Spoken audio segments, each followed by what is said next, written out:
जब हनुमान ने तीनों का घमंड चूर किया, संसार में किसी का कुछ नहीं, ख्वाह अपना समझना मूर्खता है, क्योंकि अपना होता हुआ भी कुछ भी अपना नहीं होता। इसलिए हैरानी होती है, घमंड क्यों, किस लिए, किसका?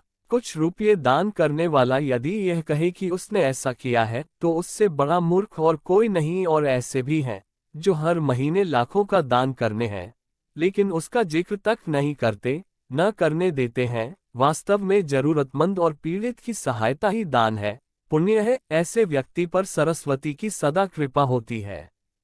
पर क्या किया जाए, देवताओं तक को अभिमान हो जाता है, और उनके अभिमान को दूर करने के लिए परमात्मा को ही कोई उपाय करना पड़ता है। गरुड़, सुदर्शन चक्र तथा सत्यभामा को भी अभिमान हो गया था, और भगवान श्री कृष्ण ने उनके अभिमान को दूर करने के लिए श्री हनुमान जी की सहायता ली थी। श्री कृष्ण ने अपनी पत्नी सत्यभामा को स्वर्ग से पारिजात लाकर दिया था, और वह इसलिए अपने आप को श्री कृष्ण की अत्यंत प्रिय और अति सुंदरी मानने लगी थी। सुदर्शन चक्र को यह अभिमान हो गया था कि उसने इंद्र के वज्र को निष्क्रिय किया था, वह लोकालोक के अंधकार को दूर कर सकता है। भगवान श्री कृष्ण अत्यंत उसकी ही सहायता लेते हैं। गरुड़ भगवान कृष्ण का वाहन था। वह समझता था, भगवान मेरे बिना कहीं जा ही नहीं सकते, इसलिए कि मेरी गति का कोई मुकाबला नहीं कर सकता। भगवान अपने भक्तों का सदा कल्याण करते हैं, इसलिए उन्होंने हनुमान जी का स्मरण किया। तत्काल हनुमान जी द्वारिका आ गए, जान गए कि श्री कृष्ण ने क्यों बुलाया है। श्री कृष्ण और श्री राम दोनों एक ही हैं, वो ये भी जानते थे, इसलिए सीधे राजदरबार नहीं गए। कुछ कौतुक करने के लिए उद्यान में चले गए, वृक्षों पर लगे फल तोड़ने लगे, कुछ खाए, कुछ फेंक दिए, वृक्षों को उखाड़ फेंका, कुछ तो तोड़ डाला, बाग वीरान बना दिया। फल तोड़ना और फेंक देना हनुमान जी का मकसद नहीं था, वह तो श्री कृष्ण के संकेत से कौतुक कर रहे थे। बात श्री कृष्ण तक पहुंची, किसी वानर ने राजोद्यान को उजाड़ दिया है, कुछ किया जाए। श्री कृष्ण ने गरुड़ को बुलाया, कहा, जाओ सेना ले जाओ, उस वानर को पकड़ कर लाओ।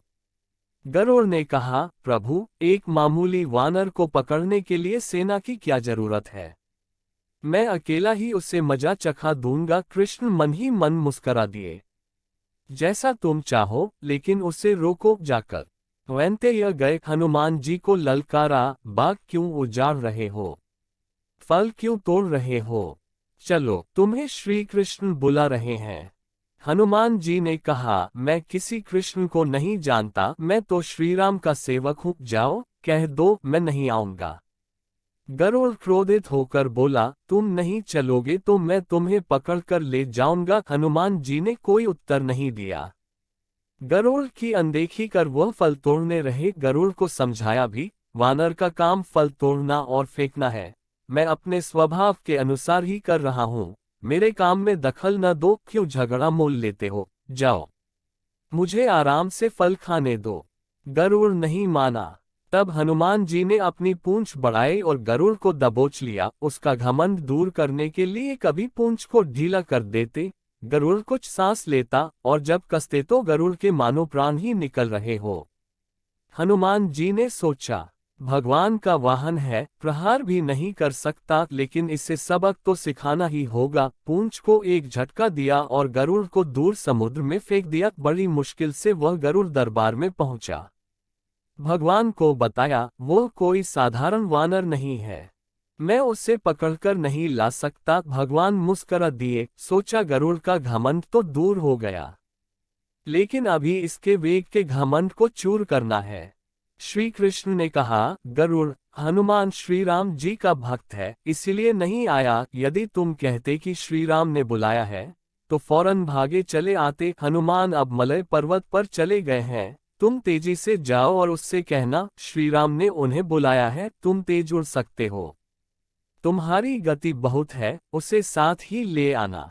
गरुड़ वेग से उड़े, मलय पर्वत पर पहुंचे। हनुमान जी से क्षमा मांगी, कहा भी, श्री राम ने आपको याद किया है, अभी आओ मेरे साथ, मैं तुम्हें अपनी पीठ पर बिठाकर मिनटों में द्वारिका ले जाऊंगा। तुम खुद चलोगे तो देर हो जाएगी, मेरी गति बहुत तेज है, तुम मुकाबला नहीं कर सकते। हनुमान जी मुस्कुराए, भगवान की लीला समझ गए, कहा, तुम जाओ, मैं तुम्हारे पीछे ही आ रहा हूँ। द्वारिका में श्री कृष्ण राम रूप धारण कर सत्यभामा को सीता बना सिंहासन पर बैठ गए।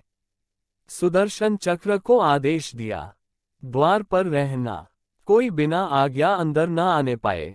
श्री कृष्ण समझते थे कि श्री राम का संदेश सुनकर तो हनुमान जी एक पल भी रुक नहीं सकते।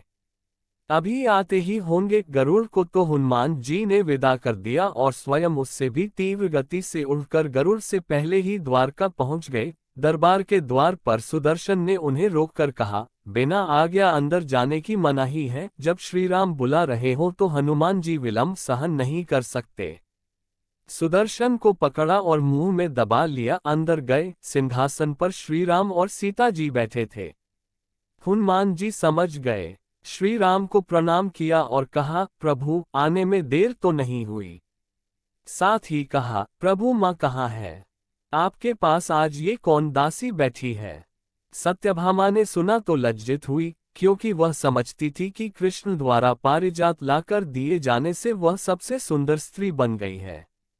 सत्यभामा का घमंड चूर हो गया। उसी समय गरुड़ तेज गति से उड़ने के कारण हौंफते हुए दरबार में पहुंचा। सांस फूल रही थी, थके हुए से लग रहे थे, और हनुमान जी को दरबार में देखकर तो वह चकित हो गए। मेरी गति से भी तेज गति से हनुमान जी दरबार में पहुंच गए। लज्जा से पानी पानी हो गए। गरुड़ के बल का और तेज गति से उड़ने का घमंड चूर हो गया। श्री राम ने पूछा, हनुमान, तुम अंदर कैसे आ गए? किसी ने रोका नहीं। रोका था भगवान सुदर्शन ने। मैंने सोचा आपके दर्शनों में विलंब होगा, इसलिए उनसे उलझा नहीं। उसे मैंने अपने मुंह में दबा लिया था। और यह कहकर हनुमान जी ने मुंह से सुदर्शन चक्र को निकालकर प्रभु के चरणों में डाल दिया। तीनों के घमंड चूर हो गए। श्री कृष्ण यही चाहते थे। श्री कृष्ण ने हनुमान जी को गले लगाया। हृदय से हृदय की बात हुई और उन्हें विदा कर दिया। परमात्मा अपने भक्तों में, अपने निकटस्थों में अभिमान रहने नहीं देते। श्री कृष्ण सत्यभामा, गरुड़ और सुदर्शन चक्र का घमंड दूर न करते तो परमात्मा के निकट रह नहीं सकते थे। और परमात्मा के निकट रह ही वह सकता है जो मैं और मेरी से रहित है। श्री राम से जुड़े व्यक्ति में कभी अभिमान हो ही नहीं सकता। न श्री राम में अभिमान था, न उनके भक्त हनुमान में। न श्री राम ने कहा कि मैंने किया है और न हनुमान जी ने ही कहा कि मैंने किया है। इसलिए दोनों एक हो गए, न अलग थे, न अलग रहे।